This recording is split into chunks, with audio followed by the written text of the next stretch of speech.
السلام علیکم ورحمۃ اللہ وبرکاتہ۔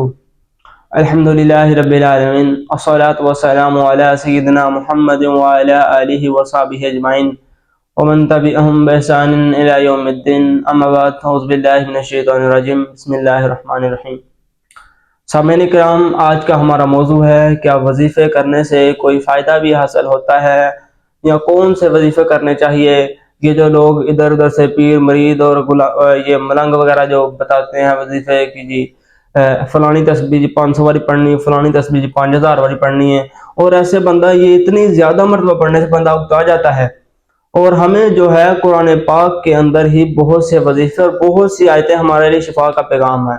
ویسے پورے کا پورا قرآن ہی ہمارے لیے شفا کا پیغام ہے۔ اللہ نے پورے قرآن کے اندر ہمارے لیے شفا رکھ دی ہے، ہمارے لیے برکت رکھ دی ہے، ہمارے لیے ہدایت رکھ دی ہے، لیکن اس کے اندر چند آیتیں اور چند صورتیں ایسی ہیں جو نبیوں کی دعائیں ہیں، جو رسول اللہ صلی اللہ علیہ وآلہ وسلم نے دعائیں فرمائی ہیں، وہ اس کے اندر، یا بہت سے رسولوں نے، بہت سے انبیاء نے جو دعائیں کی، وہ قرآن پاک کے اندر چند صورتیں یا چند آیتیں ہیں۔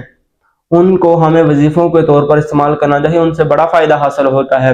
جیسے کہ ایک چھوٹی سی آیت ہے، حسبنا اللہ و نعم الوکیل نعم المولا و نعم النصیر۔ یہ جب بھی کسی بندے کو کوئی بھی مشکل آئے، کوئی بھی پریشانی آئے، بندہ کسی وجہ سے پریشان ہے، حالات خراب ہیں، مہنگائی کی وجہ سے پریشان ہے، یا کوئی بھی پریشانی ہے، اگر بندہ اس تسبیح کو پڑھتا ہے اور کثرت کے ساتھ اس تسبیح کو پڑھتا ہے، جتنا دل کرے، کوئی محسوس نہیں کہ یار 500 والی پڑھنی، 1000 والی پڑھنی، کوئی محسوس نہیں، بس جتنی مرتبہ بندہ دل کرے یا جتنا بندہ پڑھ سکتا ہے پڑھ لے، انشاءاللہ اللہ رب العالمین اسے اس پریشانی سے نجات عطا فرمائیں گے۔ اور یہ رسولوں اور نبیوں کی یہ دعا ہے، جب بھی جتنے بھی رسول اور جتنے بھی نبی آئے ہیں سب پر ہی پریشانی آئی ہیں، تو انہوں نے اس دعا کو پڑھا۔ اور ہم پر، ہر انسان پر پریشانی آتی ہے، کوئی بندہ یہ نہیں کہہ سکتا کہ مجھ پر کبھی کوئی پریشانی نہیں آئی۔ ہر انسان پر پریشانی آتی ہے، ہر بندے کو، ہر انسان کو پریشانی کا سامنا کرنا پڑتا ہے۔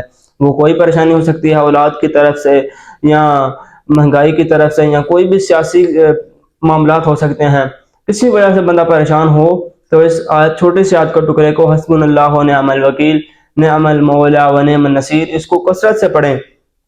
اور کوئی محسوس نہیں کہ 40 بار پڑھنا ہے یا 50 بار پڑھنا ہے، جتنا بندے کا دل کرے، جتنا بندہ پڑھ سکتا ہے پڑھے، تو انشاءاللہ اللہ رب العالمین اس بندے کو اس کی مشکل، اس کی پریشانی سے نجات عطا فرمائیں گے۔